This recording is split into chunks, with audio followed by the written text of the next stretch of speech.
Hello बच्चों, welcome to our channel electric physics by विकेगर।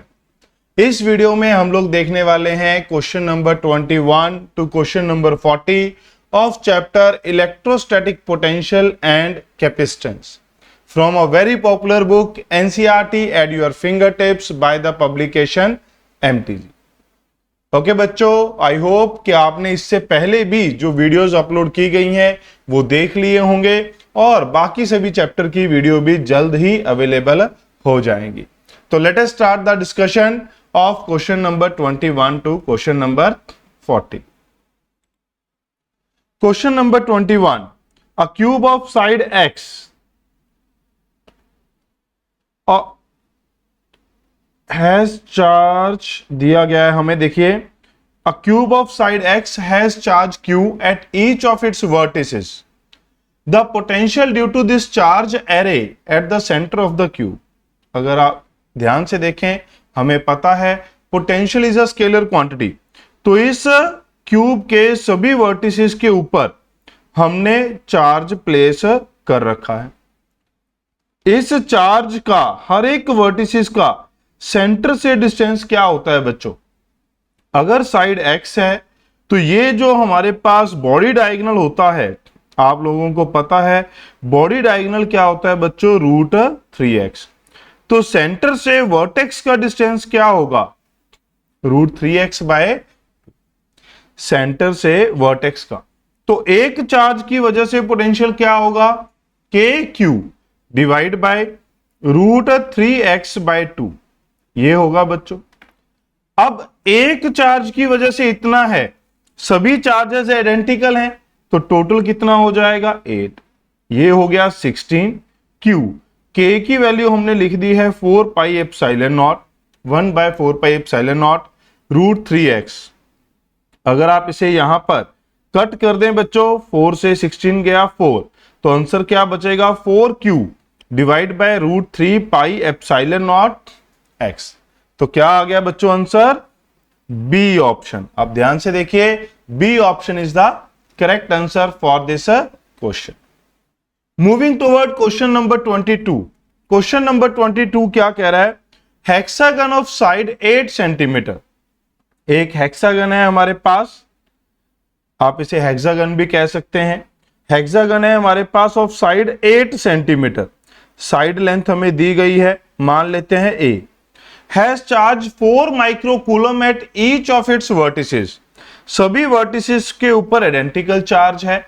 The potential at the centre of hexagon.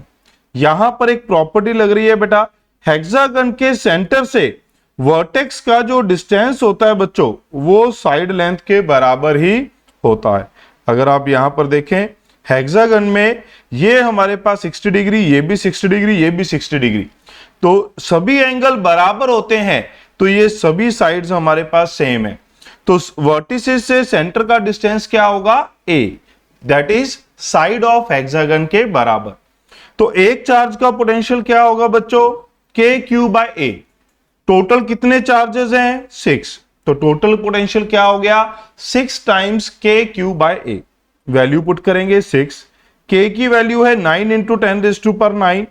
Charge है 4 × 10⁻⁻6 divide by side length है 8 centimetre. अब आपको इसे solve करना था। 4 2 3 ये हो गया 27। और अगर आप इसे गौर से देखें तो ये बच गया 10⁻⁻4 और यहां पर नेट पावर क्या बचेगी? 10⁻5। आप इसे लिख सकते हैं 2.7 × 10⁻6 वोल्ट। तो क्या आएगा बच्चों answer? A option. Getting my point? Moving toward next question, question number 23। Consider a uniform electric field in Z direction. Z direction में हमारे पास यूनिफॉर्म इलेक्ट्रिक फील्ड है। अगर इसी डायरेक्शन को मैं Z डायरेक्शन मान लूं, इस डायरेक्शन में यूनिफॉर्म इलेक्ट्रिक फील्ड है। Potential is constant. अगर ये यूनिफॉर्म इलेक्ट्रिक फील्ड है बेटा, तो पोटेंशियल कांस्टेंट होता है perpendicular to this field. Potential is constant perpendicular to this field. तो Z एक्सिस के परपेंडिकुलर क्या होता है? Z एक्सिस के परपेंडिकुलर क्या होता है बच्चों? आप सबको पता है z एक्सिस के परपेंडिकुलर होता है y और x। तो एक्स वाई प्लेन अगर आप कोई लेंगे तो उस एक्स वाई प्लेन को वो z एक्सिस के परपेंडिकुलर है, उसकी हर एक वैल्यू पे, हर एक पॉइंट पे क्या होगा, पोटेंशियल सेम होगा। तो potential is constant for any value of x for a given z, yes. For any value of y for a given z, yes. एक पर्टिकुलर z के लिए y की कोई भी वैल्यू हो, सभी जगह पोटेंशियल क्या होगा, same. On x y plane for any value of z, sorry for a given value of z, yes बेटा। गिवन वैल्यू ऑफ z के लिए एक प्लेन जो एक्स वाई प्लेन में लाई करेगा, उसके हर एक पॉइंट के ऊपर पोटेंशियल क्या होगा, कांस्टेंट होगा। तो आंसर क्या आएगा बच्चों, D option. Getting my point. Moving toward next question बेटा। Equipotential surfaces are closer in region of large electric field compared to region of lower electric field, yes बेटा। अगर हमारे पास इलेक्ट्रिक फील्ड लार्ज होगा तो electric field क्या होता है, change in potential by perpendicular distance between two equipotential surfaces. अगर field large है तो डेल्टा आर क्या होगा, स्मॉल। दैट मींस दो इक्विपोटेंशियल सरफेसेस के बीच का परपेंडिकुलर डिस्टेंस क्या होगा, small. That means equipotential surfaces will be crowded. तो ये ऑप्शन करेक्ट होगी। Will be more crowded near sharp edge of a conductor. Sharp edge of conductor के पास क्या होता है, सिग्मा ज्यादा होता है। शार्प एज ऑफ कंडक्टर के पास आपको याद होगा कंडक्टर के लिए सिग्मा आर कांस्टेंट होता है। शार्प एज के पास सिग्मा क्या होगा, हाई। अगर हाई होगा तो फील्ड क्या होगा, फील्ड होता है just outside the surface, sigma by epsilon not, ये भी हाई। अगर फील्ड हाई होगा तो इक्विपोटेंशियल सरफेसेस क्या होंगी, क्राउडेड। इक्विपोटेंशियल सरफेसेस क्या होंगी बच्चों, क्राउडेड होंगी। तो ये भी पॉइंट करेक्ट हो गया है। Will always be equally space, no बेटा। हायर फील्ड पे क्राउडेड होंगी, लोअर फील्ड स्ट्रेंथ पे थोड़ी सी गैप के साथ होंगी। तो ए एंड बी ऑप्शन ही करेक्ट ऑप्शन इस क्वेश्चन में होने चाहिए। Moving toward next question, question number 25। In a region of constant potential, अगर किसी रीजन में पोटेंशियल कांस्टेंट है, रीजन में कहा है बेटा, प्लेन में नहीं। यहां पर थोड़ा सा ध्यान देना है, एक प्लेन में तो हो सकता है कभी भी, अगर ये हमारे पास फील्ड है, इसके परपेंडिकुलर प्लेन पे पोटेंशियल सेम होगा। रीजन, रीजन मतलब एक स्पेस, एक क्यूबिकल स्पेस, एक सिलेंड्रिकल स्पेस। एक स्पेस में अगर पोटेंशियल जीरो है, कांस्टेंट है, तो चेंज इन पोटेंशियल जीरो। कब हो सकता है, अगर हम स्पेस में मूव करेंगे तो डी आर जीरो नहीं हो सकता। कांस्टेंट एंगल 90 डिग्री तभी होगा जब प्लेन में मूव करेंगे, बट स्पेस में मूव करेंगे तो हमारे पास वहां पर क्या होना चाहिए बच्चों, फील्ड जीरो होना चाहिए। There can be no charge inside the region. अगर हमारे पास फील्ड जीरो है किसी रीजन में, तो उस रीजन में कोई चार्ज नहीं होना चाहिए, उस रीजन में कोई चार्ज भी नहीं होना चाहिए। तो आंसर क्या आएगा बच्चों, D.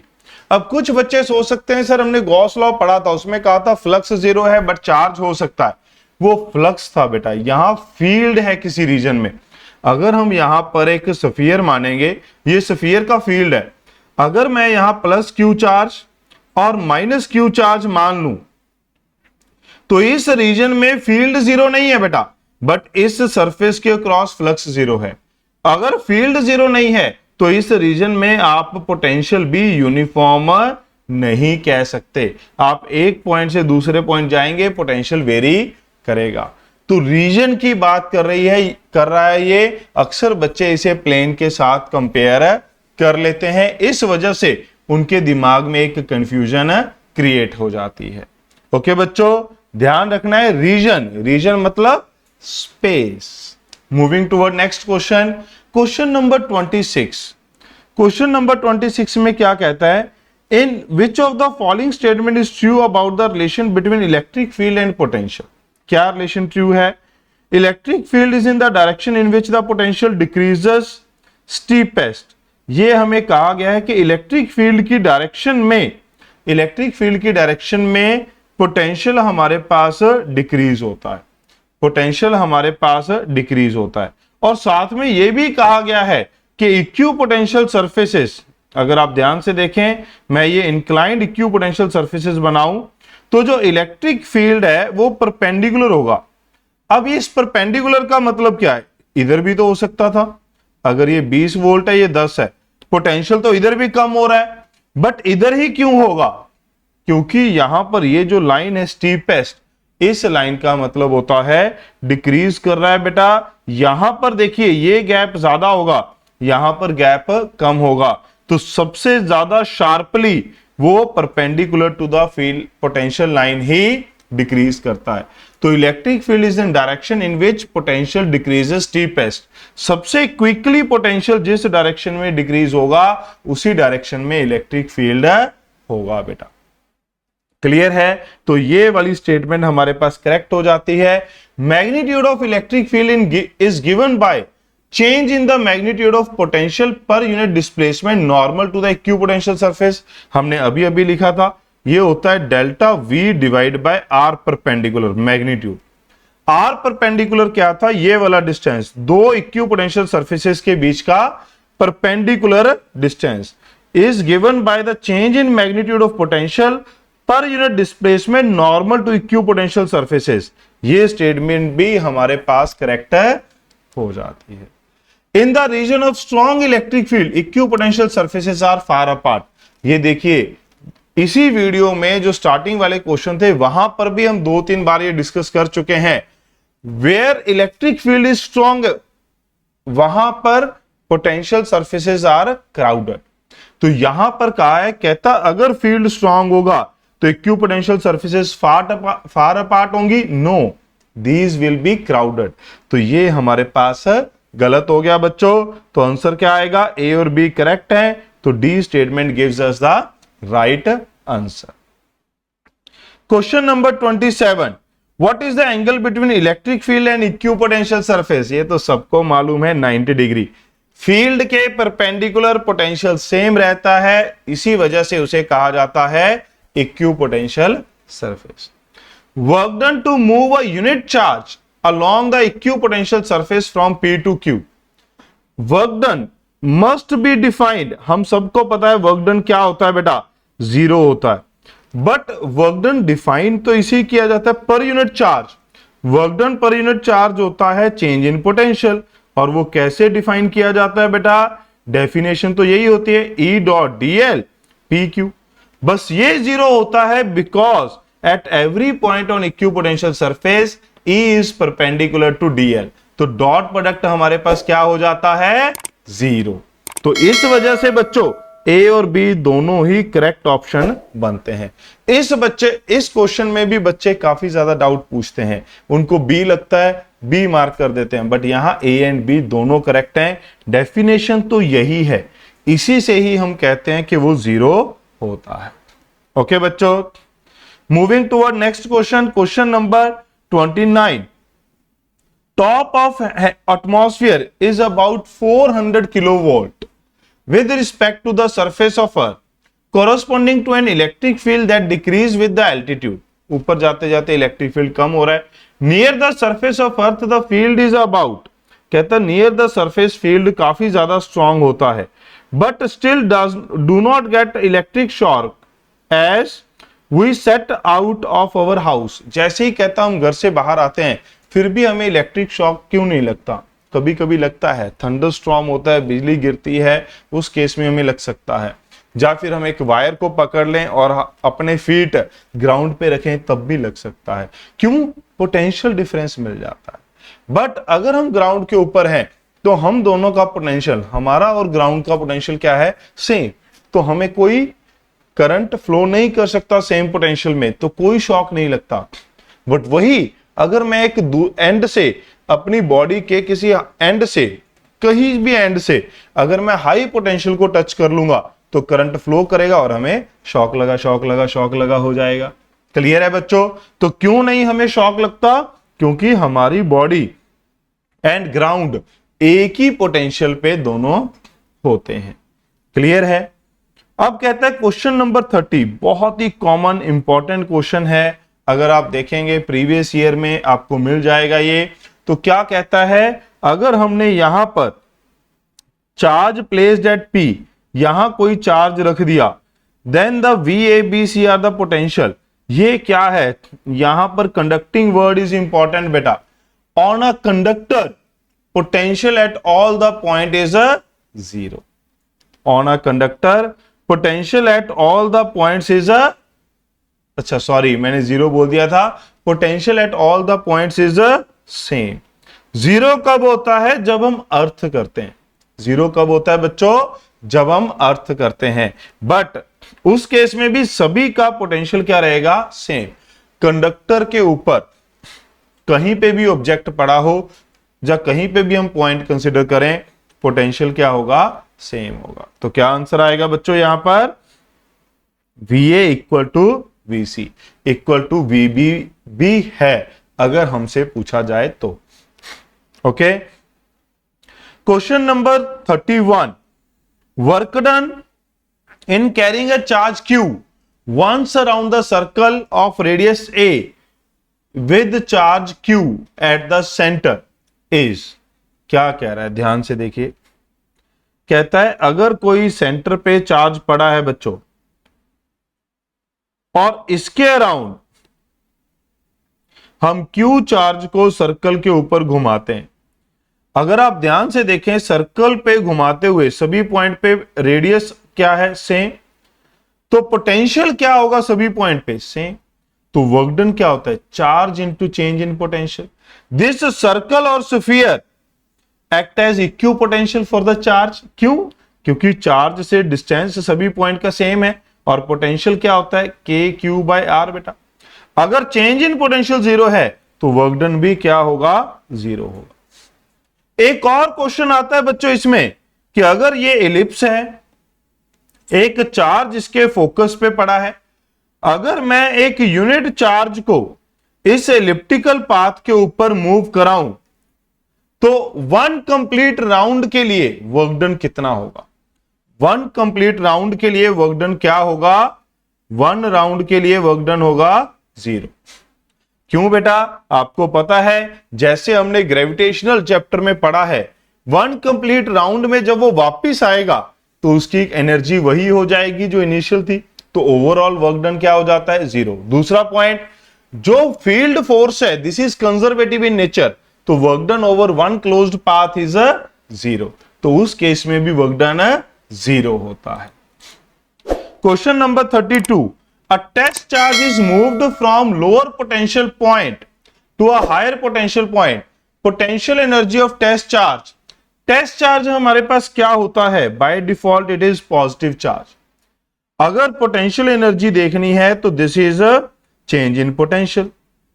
It move from lower potential to higher potential. Final potential क्या है, हायर। तो ये पॉजिटिव आएगा बेटा। पॉजिटिव मतलब फाइनल एनर्जी इनिशियल एनर्जी से ज्यादा होगी। ज्यादा है इसका मतलब हम कह सकते हैं पोटेंशियल एनर्जी इंक्रीजेस। ओके बच्चों, क्वेश्चन नंबर 33 कहता है a system consist of two charges. A system consist of two charges. कौन कौन से, 4 microcoulomb -3 microcoulomb. A system consist of 2 point charges 4 microcoulomb -3 microcoulomb placed at -5, 0, 0, 5, 0, 0. The amount of work required to separate two charges infinitely away. Work required to separate, work done किसके बराबर होता है बेटा, final potential minus initial. Final potential, final separation क्या है, infinity. इनके बीच का gap क्या है, इंफिनिटी, माइनस इनिशियल।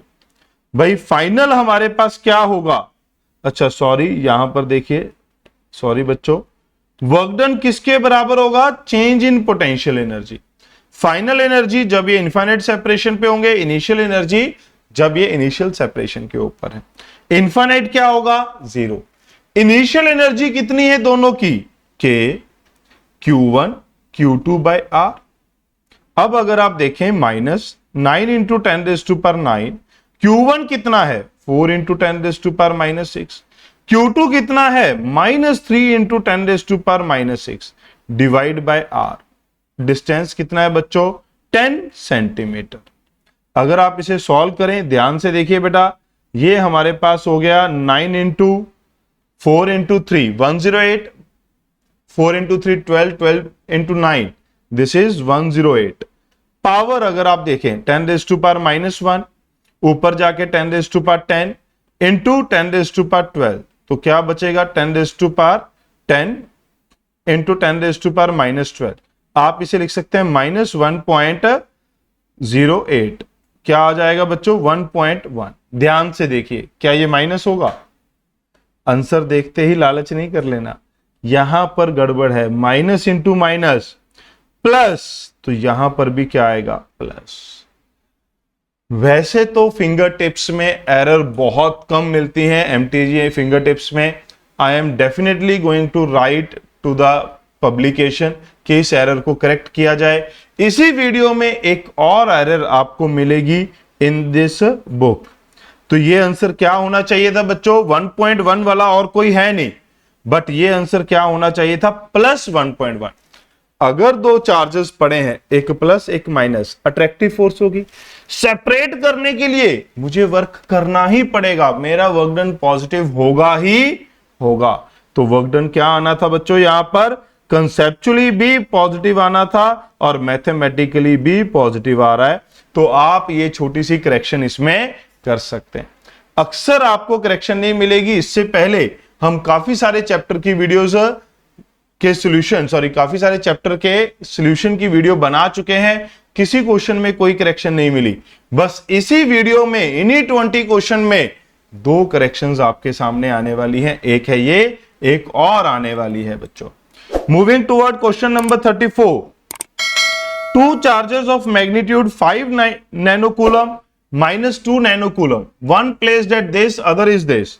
ये ध्यान से देखिए बच्चों, एक पड़ा है 2 पे, एक पड़ा है x पे।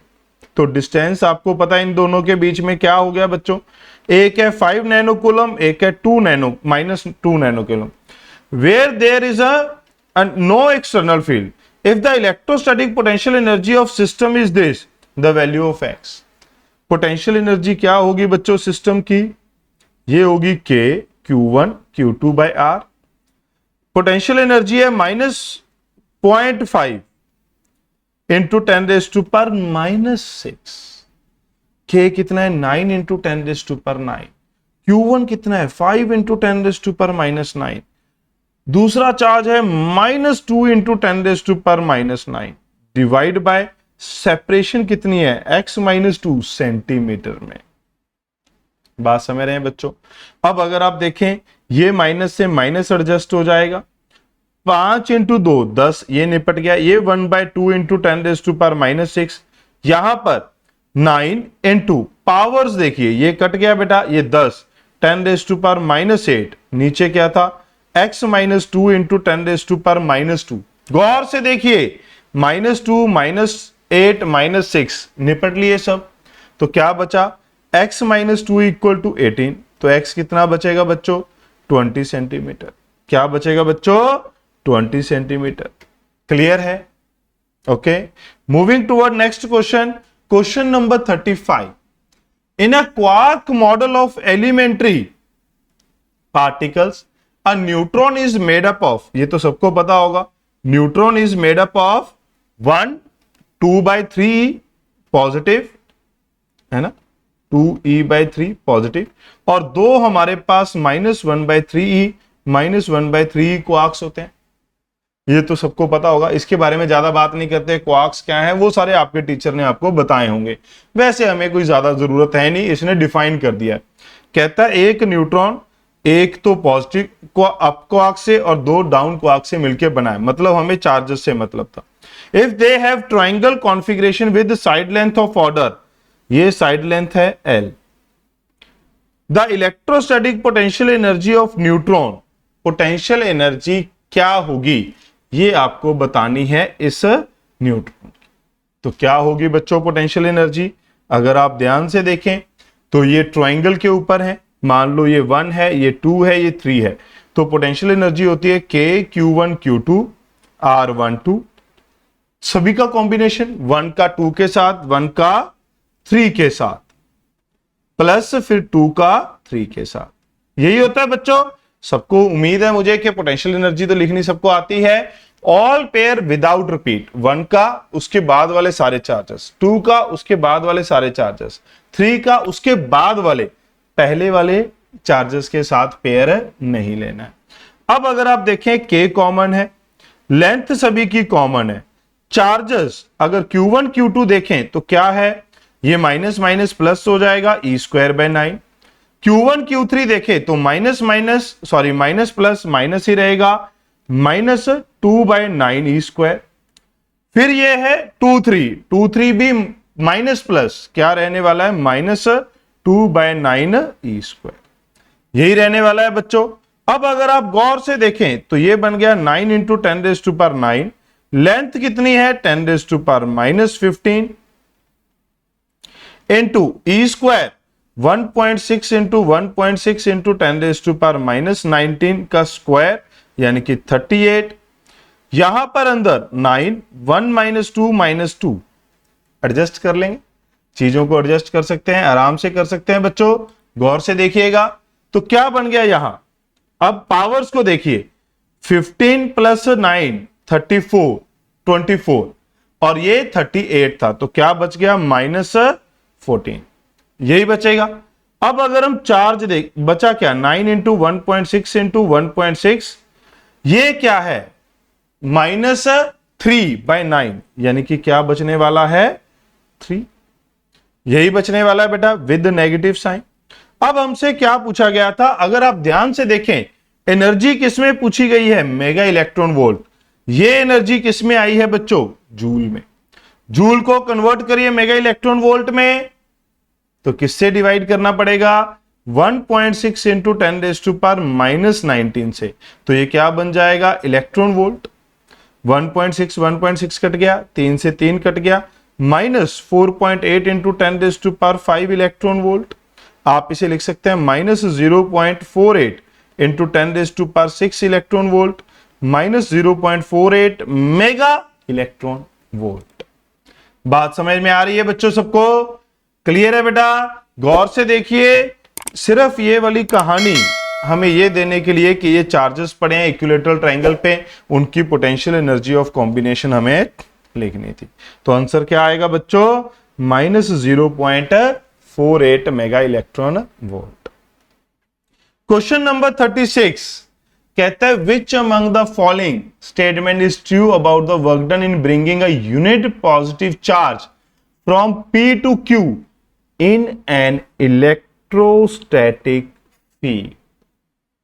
इलेक्ट्रोस्टैटिक फील्ड एक कंजर्वेटिव फील्ड है, work done does not depend on path. तो सभी पाथ में अगर initial and final position same है तो सभी पाथ में वर्क डन क्या होगा, सेम होगा। तो कौन सा आंसर आने वाला है, C option. Getting my point बच्चों। अगर आपने अभी तक वीडियो को लाइक नहीं किया है तो लाइक जरूर करें बच्चों, चैनल को सब्सक्राइब करें और दोस्तों के साथ शेयर करें। Let's move to question number 37। An electric dipole of moment P is placed in uniform electric field E. Torque on the dipole is P × E. Yes. Potential energy of the system is -P.E बच्चों, ना के P.E। तो ये हो गया wrong. Resultant force on the dipole is 0. In uniform electric field, net force on the dipole is 0. क्यों, आपको पता है दोनों चार्ज इक्वल एंड ओपोजिट होते हैं। अगर हम यहां पर इधर फील्ड लगा देंगे तो इसके ऊपर QE फोर्स इधर लगेगी, इसके ऊपर QE फोर्स इधर लगेगी, तो नेट फोर्स क्या होगी, हमेशा 0 होगी। तो कौन कौन सी ऑप्शन करेक्ट है, 1 और 3। तो आंसर क्या आएगा, बी ऑप्शन। क्वेश्चन नंबर 38 बच्चों, क्वेश्चन नंबर 38 क्या कहता है, a molecule of substance has permanent electric dipole movement 10⁻⁻30। गौर से देखिएगा, कहता है एक मॉलिक्यूल है सब्सटेंस का, उसकी डायपोल मोमेंट क्या है, 10⁻⁻30 कूलम मीटर, एसआई यूनिट में दिया गया। अब मोल ऑफ दिस सब्सटेंस, मोल में कितने मॉलिक्यूल होते हैं, मोल में कितने मॉलिक्यूल होते हैं बच्चों, एवोगैड्रो। तो 6.6 इंटू 10⁻23 इंटू 10⁻⁻30, तो एक मोल की डायपोल मोमेंट क्या हो गई, -6.6 इंटू 10⁻⁻7 कूलम मीटर। ये बात समझ में आई बेटा, क्लियर है। अब कहता है is polarised by applying a strong magnetic field of magnitude this. अगर आप ध्यान से देखें, अगर ये हमारे पास कोई एक पोलराइजिंग मटेरियल है, डाइलेक्ट्रिक मटेरियल है, पोलर डाइलेक्ट्रिक मटेरियल है हमारे पास, अगर हमने यहां पर ऐसे फील्ड लगाई तो ये सारे के सारे जो डायपोल हैं वो इसी डायरेक्शन में अलाइन हो जाएंगे, स्टेबल इक्विलिब्रियम, सभी के सभी इसी डायरेक्शन में अलाइन हो जाएंगे। अब क्या कहता है, the direction of field is changed by this. अब मैंने डायरेक्शन ऑफ फील्ड चेंज कर दी, मैंने किधर कर दी बेटा, ये वाली। डायपोल किधर था बेटा, डायपोल था इधर। Change bye an angle 60 degree, field को हमने चेंज कर दिया 60 डिग्री, डायपोल मोमेंट ये रह गया। The heat released by the substance in aligning the dipole along the new direction. अब देखिए बेटा, फाइनल डायरेक्शन क्या होगी, फाइनल सिचुएशन क्या होगी, ये हमारे पास फील्ड था, कितने एंगल पे, 60 डिग्री पे, और डायपोल भी इसी के अलोंग अलाइन करेगा, डायपोल फाइनली इसके अलोंग अलाइन करेगा बेटा। तो डायपोल के लिए ये सिचुएशन क्या है, इनिशियल, और ये क्या है, फाइनल। क्योंकि ये अपने आप घूमेगा तो यहां पर एनर्जी लॉस होगा, heat released by substance, energy loss. Initial potential energy क्या होगी बेटा, -PE cos 60, यानी कि -PE/2। फाइनल एनर्जी क्या होगी बेटा, -PE cos 0 -PE। Change in potential energy क्या है, change in potential energy, final minus initial, final है -PE, इनिशियल है -PE/2, तो क्या बनेगा बेटा, PE/2। बात समझ में आई, कौन से साइन के साथ, नेगेटिव साइन के साथ। अब हमारे पास डेल्टा यू क्या है, -P कितना था बच्चों, 6.6 इंटू 10⁻⁻7। E कितना था बच्चों, E कितना था, 10⁻7/2। तो क्या बच गया बच्चों, ये हमारे पास बच रहा है 3 यहां पर हमने कुछ गड़बड़ की ना, हाँ यहां 6.023 था, यहां 6.02, 0 लेना था मुझे यहां, ठीक है। तो यहां आ गया 6.0, तो अगर हम देखें यहां पर 6, तो ये कितना आ गया बेटा, 3 जूल। पॉइंट ये नहीं है, पॉइंट वो तो आप कर ही लेंगे, यहां पर क्या आएगा 3.0। ओके। अब अगर आप ध्यान से देखें, माइनस साइन का मतलब क्या होता है, डेल्टा यू नेगेटिव आने का मतलब, माइनस साइन हमें बताता है एनर्जी रिलीज। तो एनर्जी रिलीज किसके बराबर होगी, रिलीज या लॉस्ट, एनर्जी रिलीज। जब मैं रिलीज्ड वर्ड लिखूंगा तो मुझे फिर से माइनस साइन लगाने की जरूरत नहीं पड़ती। ये जो एनर्जी रिलीज है, this will convert in the form of heat. तो बच्चों आंसर बुक में दिया हुआ है -3, but according to me question में पूछा गया है heat release, minus sign itself gives us the heat release. तो जब हमें हीट रिलीज लिखनी है तो our answer should be 3 joule, our answer should be 3 joule. Okay बच्चों, हीट रिलीज के केस में आंसर क्या आएगा, 3 जूल। तो इस बात का ध्यान आपको रखना है। आगे बढ़ते हैं बेटा, नेक्स्ट हमारे पास क्या होगा, an electric dipole, an electric dipole of length 20 centimetre having this coulomb charge, length दे रखी है, चार्ज दे रखा है, placed at 60 degree respect to uniform electric field experience torque the potential energy. गौर से देखिए बेटा, टॉर्क किसके बराबर होती है, पीई साइन थीटा। यहां हो सकता है बच्चे ये करना शुरू कर दें, भाई हमें टॉर्क दी है, हमें चार्ज और लेंथ पता है, पी पता है, थीटा पता है, कि मैं पहले ई निकाल लूं। भाई नहीं चाहिए, टाइम नहीं वेस्ट कर देना, भी टाइम नहीं होता इतना। यू क्या होता है, माइनस पीई कॉस थीटा, तो डिवाइड कर दो, तो T tau by you minus tan theta. Tau कितना है 6, यू निकालना है टेन 60 1 बाय रूट 3, तो यू कितना आएगा माइनस 6 रूट 3। कुछ गड़बड़ है, क्या गड़बड़ है, हमने कुछ यहां पर 1060 बेटा रूट 3 आना था। यहां देखिए 1030 होता है हमारे पास 1 बाय रूट 3, 1060 होता है रूट 3, तो डिवाइड में आएगा ये, तो क्या आएगा बच्चों 6 बाय रूट 3, ये आएगा 2 रूट 3, तो आंसर क्या आएगा बच्चों, A option. Getting my point. देखिए ये गड़बड़ हो जाती है कभी कभार, तो 1060 रूट 3 बेटा।